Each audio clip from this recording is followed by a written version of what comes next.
Well, Dr. Nicholson, do you have anything else you'd like to share with our audience tonight? Well, I'd like to remind people that it's not to please our veterans that have these illnesses. Please don't be afraid of them. These veterans need help, and they need help as soon as possible. The sooner we get a handle on these chronic diseases, and of course because of the chemical poisoning as well, and get these people well, then we won't have a problem with our population anymore. If we turn our backs on these people, if we allow these chronic illnesses, for example, to take hold, they'll take hold in the population, and it will take a long time to get rid of them. We're seeing an alarming rate of increase of these chronic illnesses in the population, and this could be one of the reasons. Okay, Dr. Nicholson, we have a question for you from Sergeant Rick Rogers in the Ready Reserve. That's a veteran of the Gulf War, and we're trying to get a microphone to him right now so he can ask that to you. He's here in our studio audience. Yeah, Dr. Nicholson, we have 2 Gulf War veterans here that are suffering from the disease, and I know that a lot of people would like to have an opportunity to ask you questions, and Rick, go right ahead. Well, Doctor, I'm having almost the same symptoms as Joyce talked about, like muscle. Last night I woke up screaming with my muscles hurting me. I have my memory, I don't remember things, and sometimes I get lost, and I have almost everything that she talked about. When I come home, I forgot how to start my car. I dug in the dirt for about a month, just digging and rubbing it all over me. I don't know what that symbolized or what I was trying to do there, but at San Antonio base there, when we got back, I just kept rubbing mud all over my body. And then I couldn't find my way around, and I couldn't figure out how to start my car. I couldn't start my motorcycle. Now, all my joints are going. I've already had 2 operations on my knees.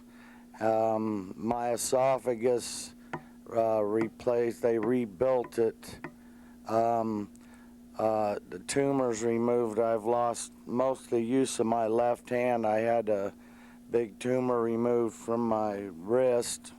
Already a tumor removed from between my legs, and several, I've had pneumonia 12 times, and several kidney infections, and I aspirated twice at Helena Hospital there, which they brought me back to life. My lungs filled up with fluid and blood, and they had to use the paddles on me.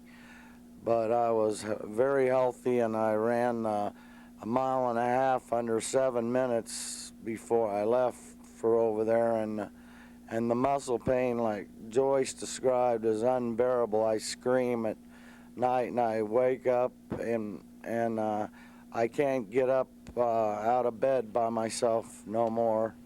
The wife helps me up in the mornings, and that's just some of my problems. Dr. Nicholson, do you have any response to maybe what you've seen in the past similar to that? Well, we've had a lot of patients that have many of these same signs and symptoms. You know, what you're saying, unfortunately, is not unusual.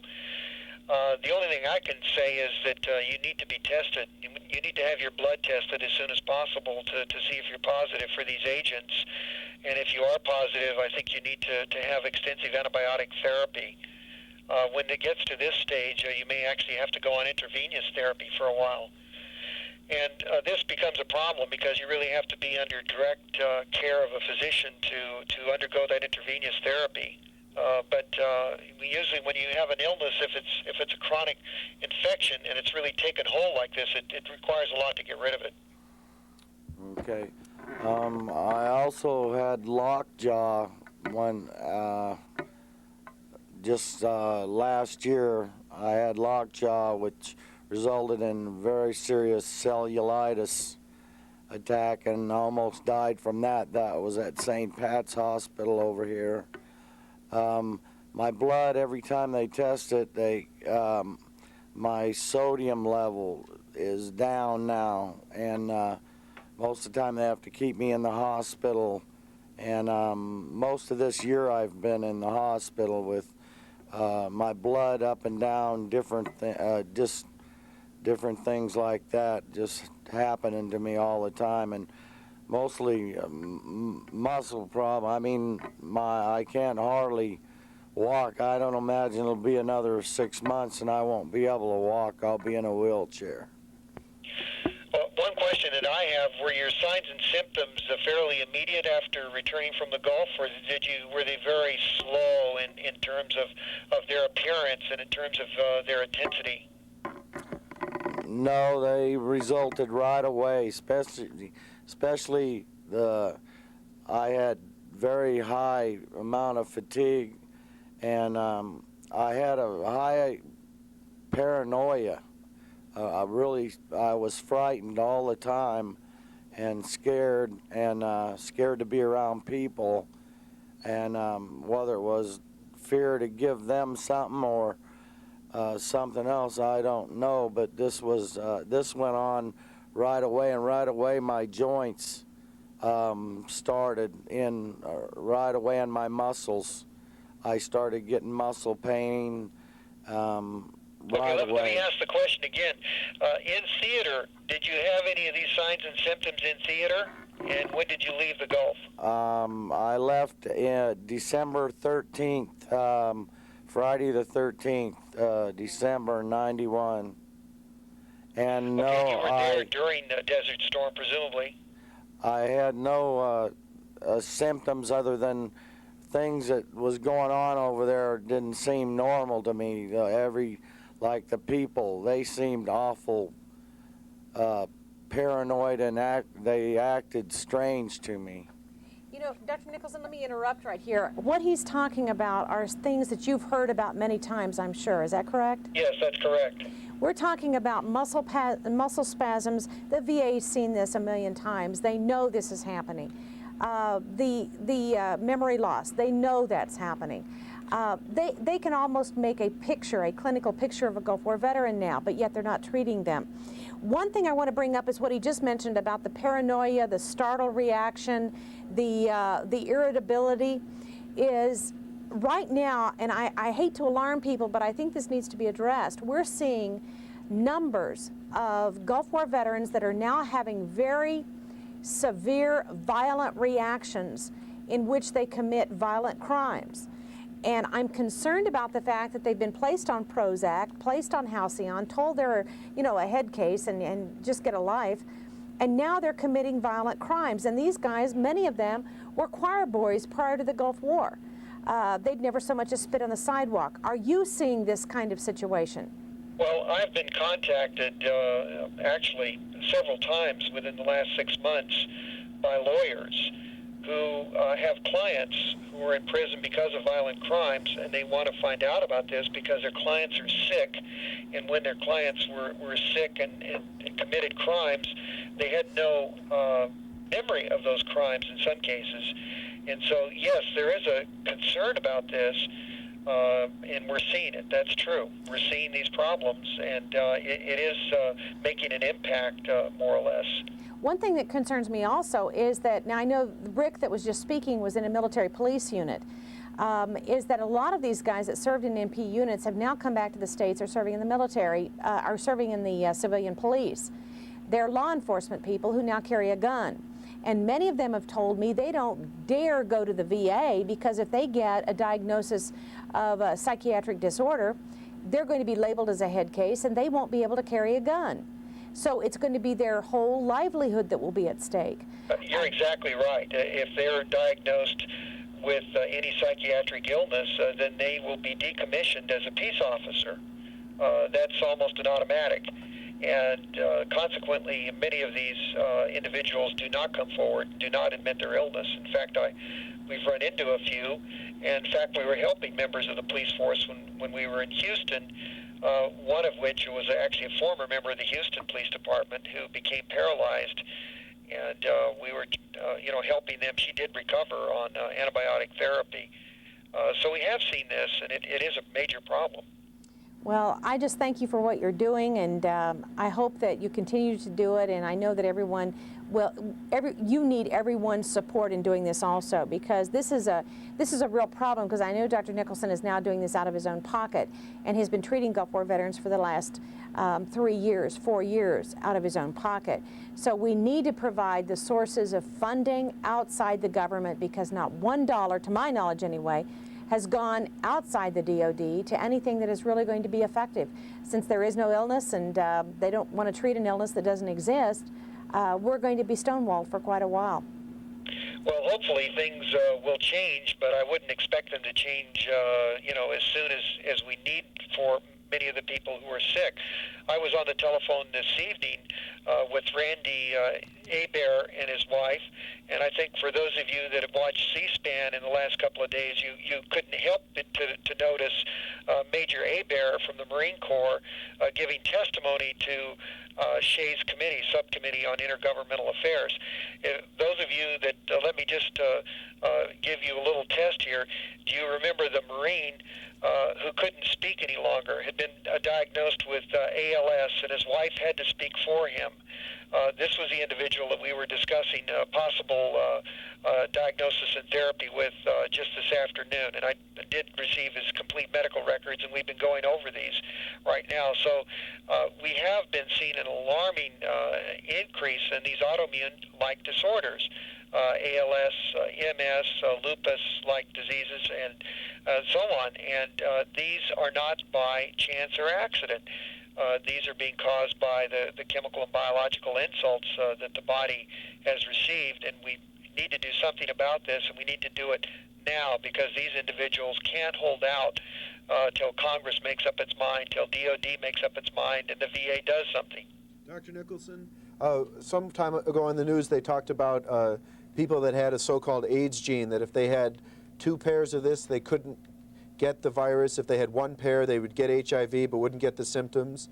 I was wondering, is there some sort of some people that have a natural defense to this type of biological mycoplasm? And also, if people don't get treatment, to what percentage of the population in America could it actually spread through? Well, unfortunately, these types of chronic illnesses like the mycoplasma, or even brucella for that matter, brucella is less of a problem because it's less contagious than the mycoplasma. The mycoplasma is contagious and will spread to individuals, and unfortunately, it does not stimulate a strong immune response, which means that it can hide much more readily inside your body. And also because it carries this one HIV-1 gene that encodes an envelope protein, glycoprotein, that sits on the surface of the mycoplasma. This will allow it to bind to certain lymphocytes, like the CD4 lymphocytes, which are part of your immune response system, and eventually can enter those cells and interfere with the metabolism of those cells and perhaps even kill them. This means that it could be responsible for suppressing one's immune system. And if this happens, then this leaves you wide open for a variety of different contagious illnesses. And this is what we think has happened to some of the veterans when they just absolutely fall apart, and they just have every possible illness that you could ever imagine. It's almost a situation like AIDS, but it's really not AIDS. And this is a horrible situation that's extremely difficult to fight. What's the degree that if it goes untreated in individuals, that it could spread through the main population? Well, we're just not sure about that. Again, I told you that it seems that prolonged exposure seems to be required, and there's a very long latency. This makes it extremely difficult to study in any kind of a controlled setting, or you really need a controlled setting, I should say, to study this type of phenomena, because it really doesn't tell us too much about its ability to spread in the population. I personally think it's spreading very slowly in the population, and there is a downside to this. Because it's spreading very slowly, nobody really cares. Nobody notices it, nobody really cares until it creeps up on you and it's almost too late.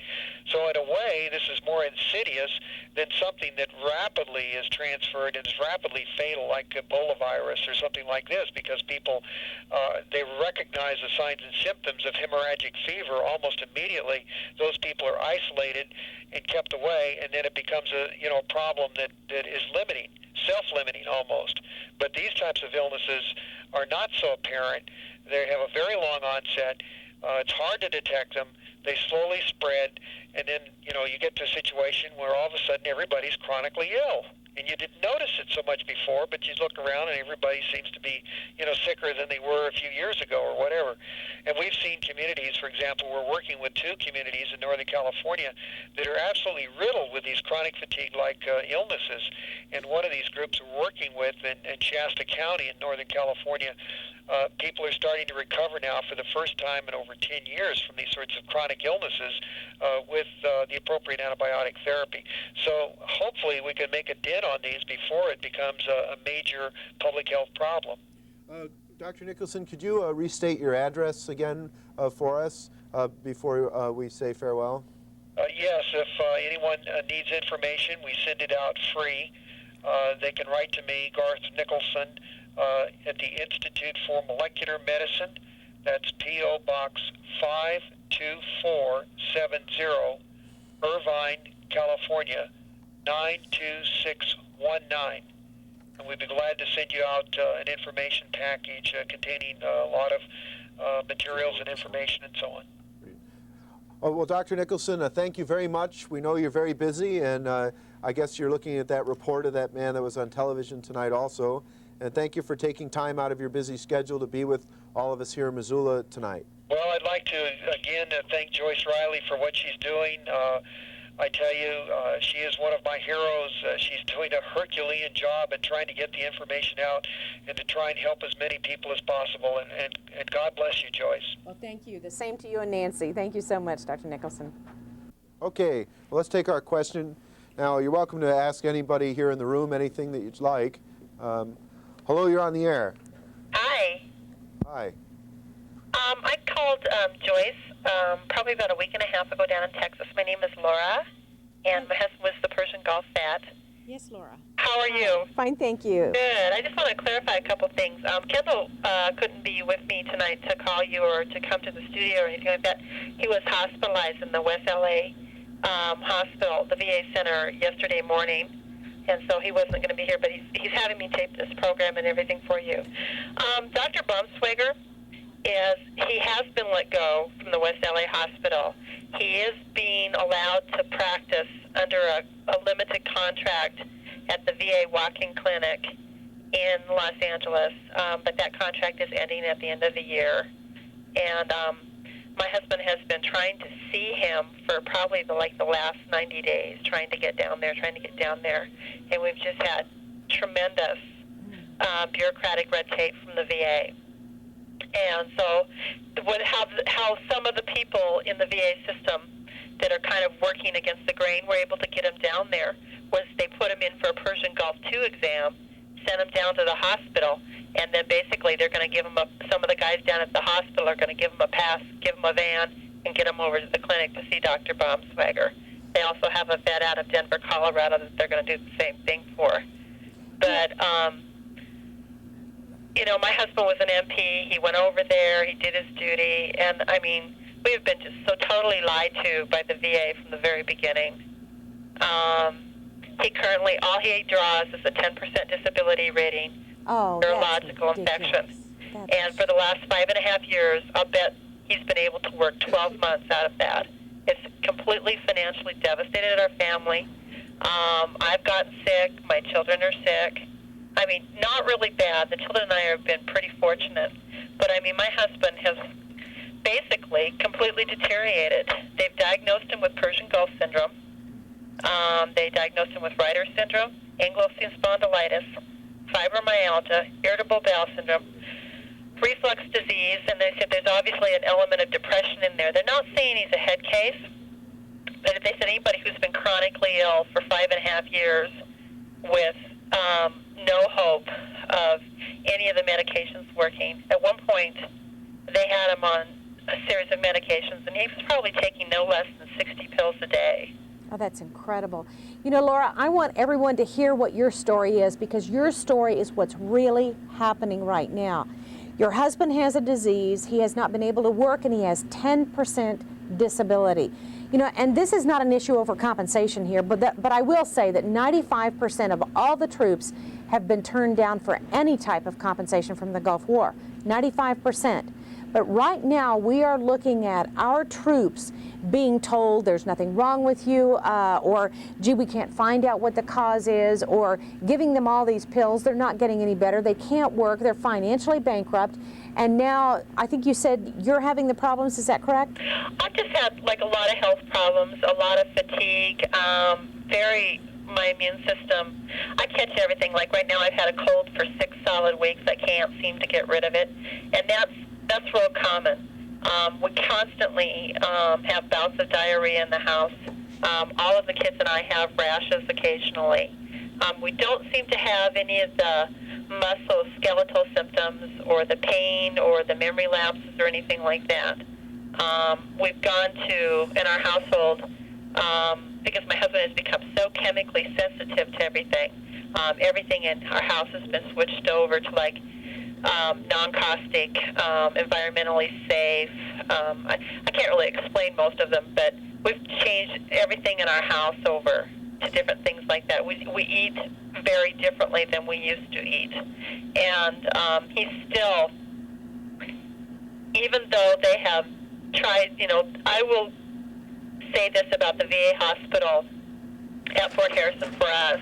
They have really, really tried to help him, and they don't have a clue. Well, They're so far out of their element, they simply do not have a clue. Now, Fort Harrison did request a copy of tonight's program to put in their library. So they will be getting that down there at the fort. That was some good news we heard from up there. I had a question, I guess it's for you, Joyce, or our caller, that what can they do to just get a blood test and a screening now before it gets too advanced? Can that just be done here locally, that anybody can withdraw blood locally and have it mailed to Dr. Nicholson in California, and then get a prescription for an antibiotic that can be taken to a drugstore here in town, so there isn't a lot of traveling around the country? right.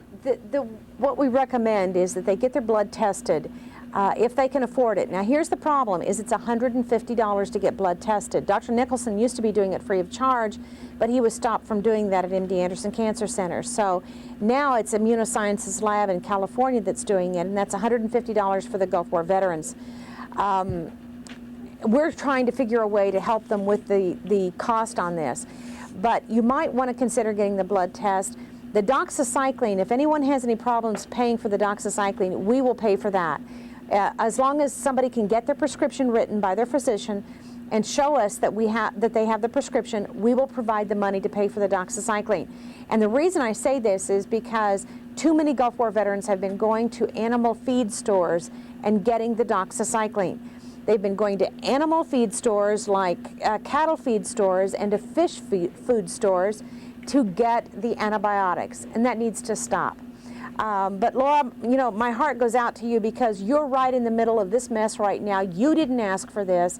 And for the people out there who don't understand what have happened to your lives, tell them what your life is now compared to what it was like before the Gulf War. My husband and I are both college graduates. I was working on my master's when he left. Luckily, we had our children. We had 2 small children right before he went, and so we didn't have an issue of our children having any, birth defects because they were born before he went.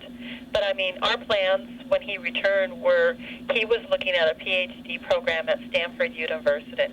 Stanford was very interested in him, and I mean, you come home and these weren't just pipe dreams of us; these were very realistic choices and plans we were making in our lives. And it's just kind of been this big, huge emotional roller coaster for 5.5 years where everything is out of control. You have no answers. You don't know what to do. And you have no future, in a worldly perspective of what's going to be next. I mean, there were many times without the generosity of family members and friends and even people who didn't even know us. We didn't even know where the next meal was coming, and I think you learn a lot of really, really positive things when you basically lose everything. You lose your house, you lose your car, your savings, your investments, your medical insurance. You see your husband dying before your eyes, and it really helps you to put in perspective what is important and what is not important. And I can honestly say that the only thing that has really sustained us in all of this is our Christian beliefs. Because Well- without that, I think we would have been totally lost. I mean, the catastrophic pain that you have experienced and others have experienced, I've seen him go through. My husband probably averages, because of all the complications in his health, if he's able to sleep at all, he usually drops from exhaustion. And because of this intense pain, and he's been on major painkillers, he's maybe able to sleep maybe 2.5 hours at a shot. I can't imagine the amount of sleep deprivation a body has after, basically that's happened like for the last 2.5 years. I don't know how a body can even continue to bounce back and make it through another day. I don't know how his body keeps on going through all of this. Well, you're so right about that. You know, I talked to many Gulf War veterans that sleep, the max they can sleep a night is 1 hour and 15 minutes. I don't know how their bodies continue. But I'll tell you this, their drive is so strong. Because just like with the airborne, just like with special forces, you know, they were taught to deny pain, not to create it, not to imagine it, not to fabricate it.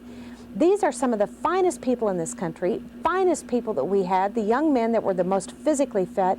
We've sent them over there, and to anyone who would even question whether or not there's a Gulf War illness, listening to your story, it's just so compelling. Well, we've had some very key people that have just done a tremendous amount for us. And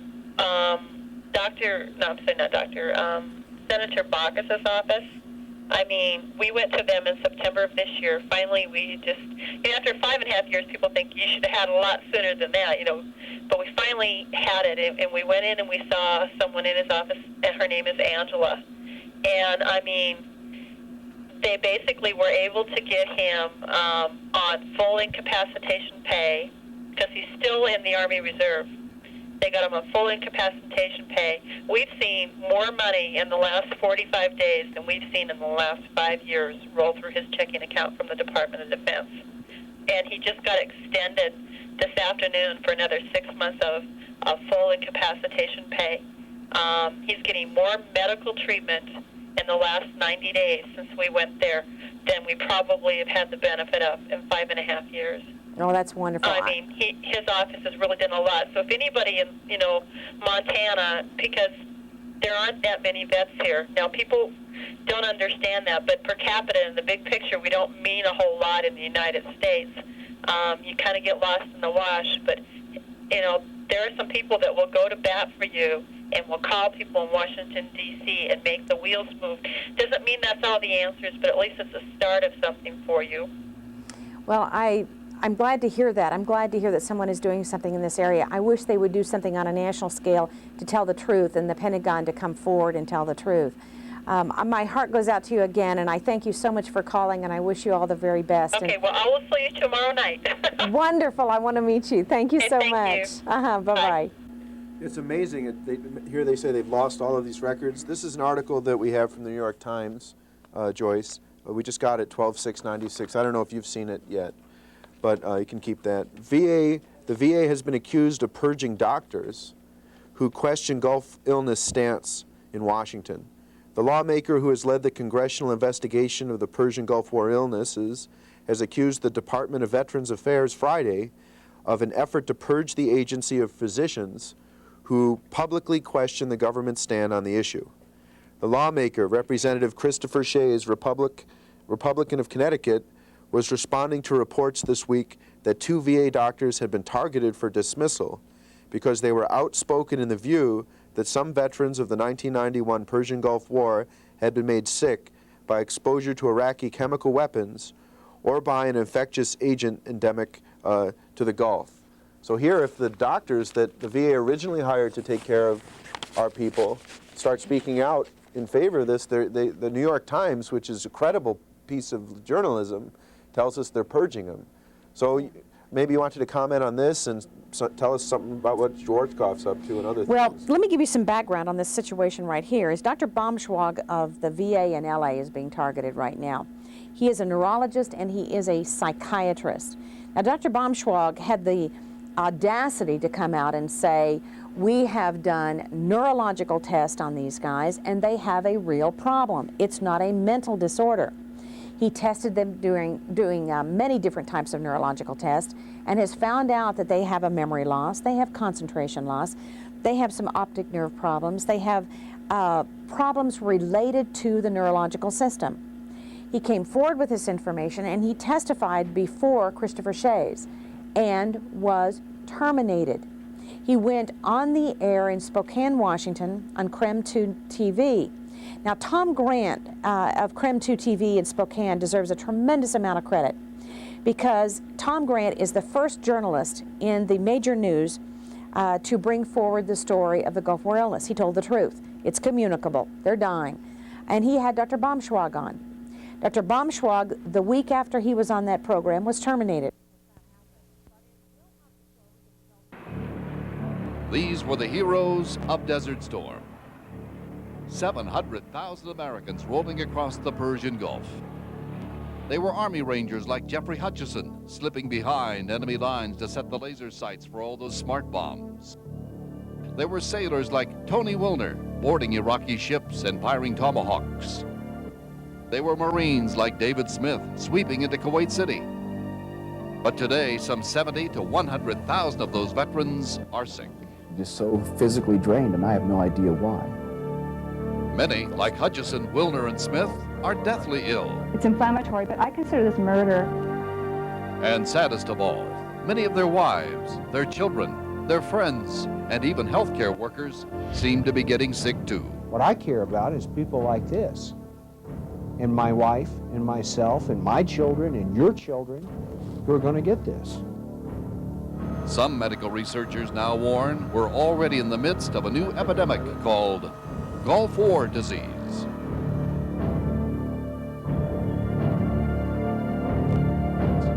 I'm Charles Rowe. And I'm Nadine Woodward. At Veterans Administration hospitals around the country, doctors have been trying for years to figure out what is making so many Gulf War veterans so sick. Well, now some of those doctors believe it is a disease, a contagious disease. Some medical experts even fear it may be a product of germ warfare. So how serious is this disease? As KREM 2's Tom Grant reports, consider what it's done to the veterans. David Smith was a big man in the Persian Gulf, a 250-pound Marine Corps powerlifting champion. I hold the Marine Corps record for my weight class. But somewhere in the Gulf, somewhere on the way to Kuwait City, he got sick. At first, it just seemed like the flu, but the diarrhea never went away. When he returned to Lewiston, the sickness followed him. Now he had chronic fatigue, difficulty speaking, and forgetfulness. We fought this for a while. 16 months. Until finally I found him collapsed. He'd been unable to control his bowels. Then his wife started coming down with the same symptoms, diarrhea, even chest pains. I don't like to talk about that. She broke out the first time we saw her. Not until this fall, at a gathering of several Gulf veterans here in Spokane, did David Smith realize just how many other veterans had the same problems. Tony Wilner, a Navy communications specialist, remembers getting sick aboard the ship during the Gulf War. I got extremely sick on December 15th approximately with nausea and diarrhea. It's the worst I've ever had in my life. 5 years later, it's so bad that many days he's bedridden. I'm going through pure hell. I'm having all these health problems and chronic pain and chronic fatigue, and this stuff's screwing me up. That's a trap, France, right? Jeffrey Hutchinson was an Army Ranger who spent most of Desert Storm behind enemy lines. He watched as the engineers destroyed the biggest depot of Iraqi armaments that he'd ever seen. 25 hangar-sized bunkers, each big enough to hold a B-52. These two buildings that I looked in were filled to the ceiling with artillery rounds, mortar rounds, rockets. When the bunker went up, smoke rings floated 3 miles into the air. We came across the border back into Saudi Arabia. A lot of guys had diarrhea. Some guys were throwing up. Over the next 5 years, Hutchinson would develop chronic fatigue, memory loss, night sweats. Then early this year, Jeffrey Hutchinson suddenly dropped 60 pounds in a 4-month bout of nausea. Throwing up blood in when I have diarrhea. The veterans had all been told by doctors that it was probably all in their head. I had a VA doctor come right up to me in my face and say, "Why are you here? Why are you faking all this?" Yet their wives and children were showing up with similar symptoms, like memory loss and strange rashes. On my arm, I got all sorts of bumps. See? They're all around my arm. Once my dad came back from Saudi, they stayed. Indeed, many found that their most intimate contacts had been changed forever. Physically, when you had sex, you'd get a burning sensation? Oh, you Yeah, bet. severe It'd burning. Burn a rash Like in battery acid. His semen burns when it touches my skin. It's like an acid is being dropped on me. They began getting disturbing advice from doctors. We do not practice unprotected sex any longer. And this came on the recommendation of not just one doctor, but several doctors. So we have been advised by doctors never to make love again without condoms. We have been advised never to have children, which is very difficult. They came up with, I'm 5% fertile, but all my sperm has been genetically altered, and it is 5% living was genetically altered and deformed and would not be able to produce a child. Why would so many of America's strongest and healthiest young people be struck down? In a minute, we'll take a look at disturbing evidence. It could be germ warfare. This is a fax about Gulf War disease sent by one medical doctor to another. It begins, "This is not a joke. Many of our military's families have come down with the infectious portion of this disease. And as Crim 2's Tom Grant reports now, it is certainly no joke." After thousands of American veterans came back from the Persian Gulf with inexplicable health complaints, speculation began about the potential cause of their illnesses. Among other things, they've considered fumes from burning oil wells. They've considered nerve gas released when Iraqi bunkers were destroyed. Yet the health consequences... But the President's Committee on Gulf War Illness is still pushing stress as the cause. The Center for Disease Control has found that Gulf War veterans are 3 times more likely to be sick than the general public, but it offers only the most vague diagnosis. The symptoms clearly fell into a very clear clustering that resembled almost entirely chronic fatigue syndrome. No doubt stress or chemical exposures could be at the root of the illnesses of many veterans, but experts find those explanations lacking when it comes to explaining why so many people have become sick who never went near the Gulf. According to a survey by a U.S. Senate committee, 77% of spouses and up to 65% of the children of Gulf War illness patients have developed the same or similar symptoms. I don't have any chemical that would injure any single human being that he could bring home with him and pass on to his wife. Dr. Edward Hyman is now a physician in New Orleans, but he was trained as a chemist before going to medical school. And when he heard all the talk about a nerve gas as the potential cause of Gulf War illness, he began researching the theories of chemical illness transmission. One theory is that the veterans brought the contamination back with them on their clothes, in letters, or in souvenirs. We tried cleaning the dirt and stuff out of it. Won't work. Indeed, veterans did bring back sand and grit in everything. And it smells funny. See if you can smell it. I mean, it's really weird. I don't know. There is a smell to it. And just everything smells like that.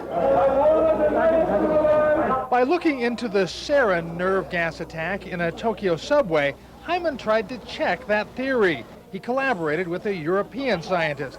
He went over there and sent me data, and I told him it did not fit the pattern of the disease Desert Storm. They have not gotten the right care. In Los Angeles, Dr. William Baumschweiger has been examining the other prevalent theory, stress. As a Veterans Administration physician with expertise in both psychology and neurology, Dr. Baumschweiger is quite skeptical of the talk about post-traumatic stress syndrome. Are you going to say they suddenly caught a personality disorder and they're malingering or gold-bricking? I don't think so. Jeffrey Hutchinson flew to Los Angeles to be examined by Dr. Baumschweiger, just as David Smith and Tony Wilner did before him. They were all diagnosed by Baumschweiger not with stress, but with physical symptoms of brain damage. They all have, if they have real Gulf War disorder, blurry vision, which when you look at it is double vision. That means they have cranial nerve problems. Dr. Baumschweiger is one of the few doctors in the Veterans Administration who will actually give a diagnosis of Gulf War illness, and he's put it in writing. It's terminal. Most of these people are really sick, and it's not that hard to treat, and it's not that hard to diagnose. If you're motivated and if you can take the heat from all the people who tell you that you're seeing things and you're hearing things and you're imagining things. Baumschweiger believes the veterans have suffered serious damage to their immune systems. As this letter from David Smith's doctor shows, they are getting infections like those seen in AIDS patients. Baumschweiger believes low-level chemical exposure may have triggered it. It is probably more like a family of related disorders precipitated by exposure to low-level sarin. Yet Baumschweiger says there appears to be a strange virus involved, for scientists are now finding unique viral fragments in the blood of veterans. This fragment is not found in the regular population. Because of these viral findings, even those who subscribe to the chemical theory of Gulf War illness, such as Dr. Robert Gary of the Tulane University Medical School, say, and I quote, "If a virus is found to be associated with this disease, significant resources need to be dedicated to learn whether these microbes are contributing to the illnesses of returning veterans and their families, as well as to birth defects in their children after the war." They should have been asking themselves, what if, a long time ago. When Gulf War disease, the hidden enemy continues, we'll introduce you to a doctor who has been asking questions about Gulf War syndrome for 4 years now and just couldn't ignore the symptoms. The first job is to help the poor souls that are suffering.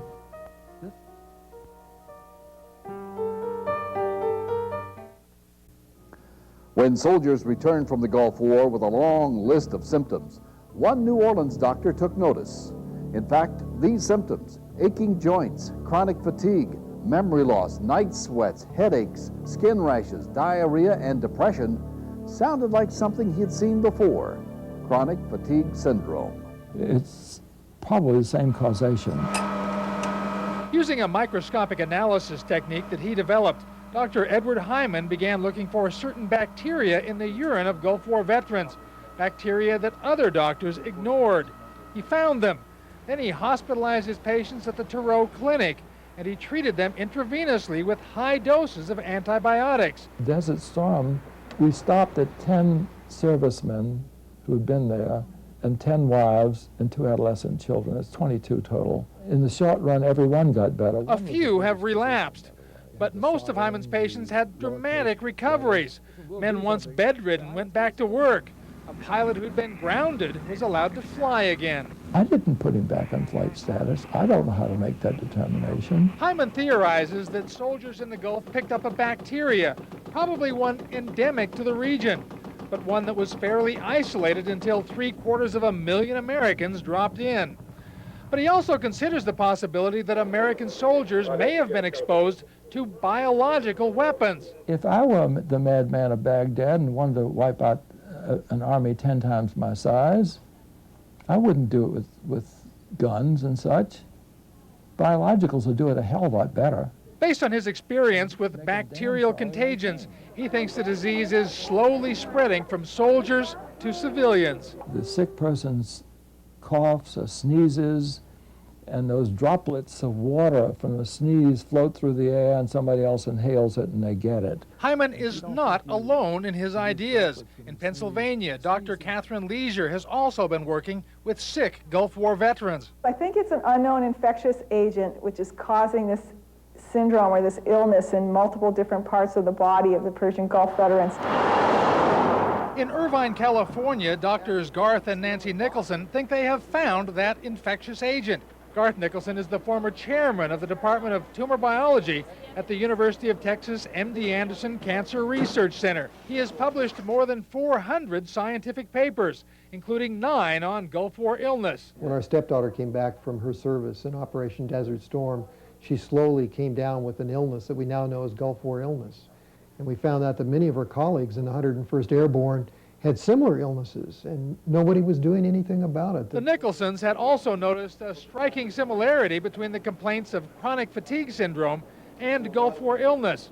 And they also had ideas about a suspicious microorganism. The type of illness has been described in the medical literature. The bug they suspected is known as Mycoplasma incognitus, which is like a very tiny bacteria without a cell wall. What the Nicholsons have done is compare blood samples from healthy civilians with samples from sick Gulf War veterans. What they found was none of the healthy civilians had mycoplasmal infections, but half of the sick Gulf War veterans did. We know it's a chronic infection, first because the signs and symptoms are chronic, but also what causes the illness is a microorganism that's a contagion, an airborne contagion, and this would explain why the families slowly come down with the illness. This mycoplasma is quite dangerous. It can kill you, and there are medical publications on this. Upon further analysis, they found something highly unusual in this Gulf War mycoplasma, a gene from the AIDS virus spliced into the mycoplasma's genetic structure. It has very unusual genes associated with it that normally should not be there.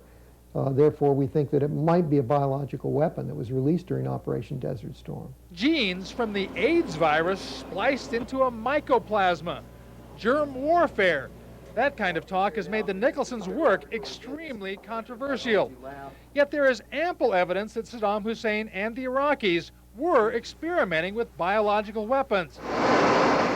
The U.S. captured many weapons like these capable of delivering biological warheads. A Senate report from 1994 lists 9 pages of pathogens shipped from the U.S. to Iraq, pathogens suitable for use as biological weapons. You know, that's a good indication that veterans have documents indicating that such weapons were captured by U.S. forces. And I also have the NBC logs that shows that they captured chemical and biological agents. The Nicholsons believe that if American troops were exposed to Iraqi chemicals, they probably got a dose of germs, too. To say that it's only the chemical that then immunosuppresses is naive. Or, the Nicholsons say, soldiers may have been infected by U.S. actions. Soldiers may have received contaminated vaccines, particularly anthrax vaccines. The military has denied assertions about contaminated vaccines and germ warfare, but veterans are skeptical, primarily because they have caught the government in the past being less than fully truthful. For instance, this document from 1995 says Mycoplasma incognitus is not known to cause disease in man. But Dr. Larry Goss of Walters, Oklahoma, says the government must not be reading its own literature. He has a copy of a workbook used to train military doctors in 1993. A workbook which discusses Mycoplasma fermentans, also known as Mycoplasma incognitus. The most serious presentation of Mycoplasma fermentans infection is that of a fulminant. That means deadly, rapid, systemic disease that begins as a flu-like illness. The principal spokesman for the VA seems to know nothing of this. I don't know about that workbook. The Pentagon refused all our requests for interviews on this subject and refused to answer our written questions. But Dr. Goss's personal experience tells him that the Nicholsons have got some part of it right. At the time of Desert Storm, Desert Shield, I was working in the Army hospital out at Fort Sill. Shortly thereafter, both he and his wife came down with mysterious illnesses. After other treatments failed, he heard what the Nicholsons were suggesting. I elected to treat my wife empirically with the recommended treatment at the time that it appeared was effective was doxycycline, and within a week she got better. Within a week? Within a week, yes. And I treated myself with it too, and I got better. Since then, Goss has treated a number of veterans, including Danny Wolf, using a protocol developed by the Nicholsons. Patients are put on repeated 6-week cycles of doxycycline. Most patients are home free, about 90% of them, after 6 cycles. It's a relatively inexpensive treatment, but the VA recommends against it. I've heard from an equally large number of veterans that they tried the doxycycline therapy that had been recommended in letters sent out by Dr. Nicholson, and they've not been helped. That is particularly troublesome to Goss because he believes this disease is spreading into the general population. It is contagious. We do know that it is in the perspiration. It's been found in the saliva, certainly in sexual secretions, semen and vaginal secretions.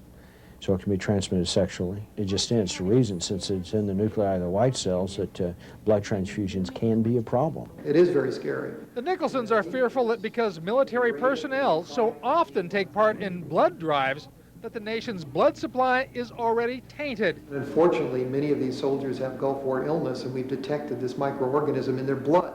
This means the blood supply of the United States is contaminated with this chronic infectious agent.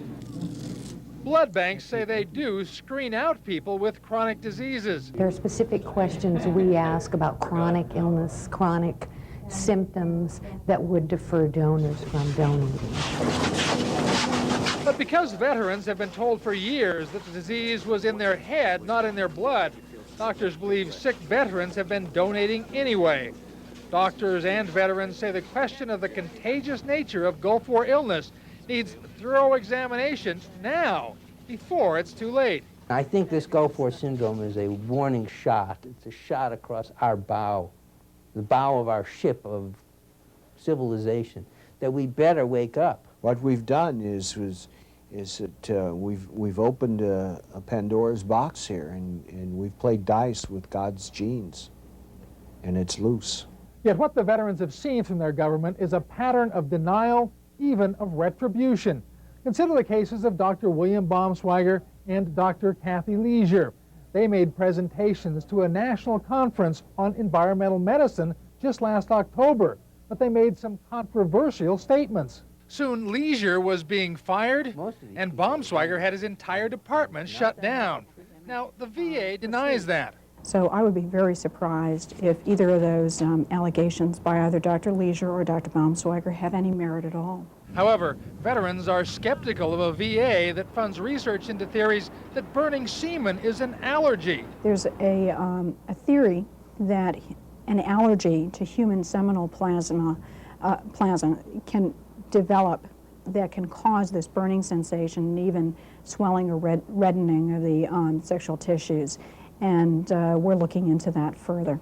And veterans are skeptical of a VA that discredits and refuses to fund scientists like the Nicholsons, like Baumschweiger, like Leisure and Hyman, who have helped them. That's a stark contrast to what sick veterans say about the VA and the Department of Defense. They're not acknowledging the situation at all. I mean, every veteran we talk to, they are being turned away from the Ostracized. VA. They're telling them it's all in their head, and at the same time, they're telling us these things. And they won't help. But on the other hand, they're telling us we shouldn't have children. You can't have it both ways. I mean, it's either there or it's not. Nearly 6 years after the Gulf War, Tony Wilner can no longer hold a job, and his wife is often too tired to attend school. I ended up having to drop out of school last winter quarter, and it was towards the end of the quarter I just kept getting sicker and sicker. So Jeffrey Hutchinson is virtually penniless, jobless, and his wife has memory lapses that affect her job too. I make sandwiches for a living, and I can't even remember how to make sandwiches sometimes. David Smith and his wife have declared bankruptcy. It has affected every avenue of our life, every single day of our life. Torpedoman Joe Passarelli looks at the recurring rash on his 3-year-old daughter, a rash identical to the one that he has suffered ever since the Gulf War, and has only one question. All I want him to do is to tell me how to stop it. That's all I want from him, is to tell me how to stop it. But don't sit there and tell me it doesn't exist. A number of veterans have filed a lawsuit against 88 companies which sold Saddam Hussein materials for biological and chemical weapons. And another group of veterans recently took out a full-page ad in the Washington Times calling for a full investigation of the biological aspects of Gulf War disease. Our producers this week drove up to the city of Spokane and filmed an interview, several interviews as a matter of fact, but one in particular that we'd like to show right now that they have a video clip of that I think everybody will find interesting. And after that, we're going to open our lines up and continue our phone call section. Well, I come from a very military family. My mom served in both the Air Force and in the Army Reserves. My father was in the Coast Guard for years. My little brother joined the Air Force right out of high school, and all the time we were growing up, the entire family was very active in Civil Air Patrol during doing search and rescue, learning about the military, things like that. So I put it off for the longest. I didn't join until I was 25. And then I decided on the United States Marine Corps because it is the closest thing that America has to the Black Watch, which my Scottish ancestors all were members of the Black Watch, so I wanted to follow in their footsteps. I went to boot camp in Parris Island, South Carolina, September of 1992. Got through that, no problem, had a lot of fun, and my first duty station was in 29 Palms, California. When you first drop into a new base, one of the first things they have you do is menial details to fill up the time to get things done on base until you drop into your first assignment. Our first assignment with the group of people I came in with was to unload the vans from the 1st Tank Scouts that was just returning from the Persian Gulf arena. So we went, we unloaded those. We also checked our supplies out of those that were in the vans, our blankets, our bedding, our jackets, H harnesses, all of the things that are issued to you on a new base, we pulled from those vans because it was the equipment that was available. Nobody thought anything about it. It was dusty, no problem. We shook it out and we went and put it away in our newly assigned barracks rooms. I then started tech school and got sick. I reported to sick call, I believe like the 5th or 6th of January. Had all of a sudden serious bronchitis, very bad sinusitis infection, and was just generally not feeling well. They gave me antibiotics, told me to spend 2 days in my room. When it did not get better, went back in, and that started a cycle. I was into the base sick call at least once a week for the remainder of my time at 29 Palms. Bronchitis was constant. We then discovered that I was not retaining fluids, even though I was drinking a gallon of water a day. That wasn't enough. They had me start drinking Gatorade, more water. My voice started going within the first 3 months. I got to where I am now. I used to have a very nice, clear, feminine, first soprano voice. I sang first soprano in choir, did a lot of professional singing. Was also still competing in Scottish Highland dancing, which is very physical. As part of being sick, I hit a point where I could not run anymore. I'd run maybe 20 feet, start having problems breathing, my eyes would water, my nose would run, and all this time the doctors were saying, well, you're allergic to the desert. We can tell you've got this strong Scottish background, the Scottish genetics are in you, and you weren't meant to be out in the desert, you've just got it really bad. I had one weekend where I'd gotten up Saturday morning, I walked the 1/4 mile with 2 of my friends down to the PX, bought a big thick comforter because I was freezing all the time, got back up to the room, wrapped up in that comforter, and passed out for 18 hours. The guys that were there stayed there with me, watched over me. One of them, a very young Lance Corporal, was checking me every 15 minutes to make sure I didn't stop breathing. They didn't even think about trying to get me to the hospital, anything. They were scared to death. These are 18-year-old kids. And I've since found out that in all probability that I probably should have died at that point. One of the symptoms in the Gulf War syndrome is this very high fever, and that's where a majority of the first casualties are coming from, is people don't make it through that first really bad sickness.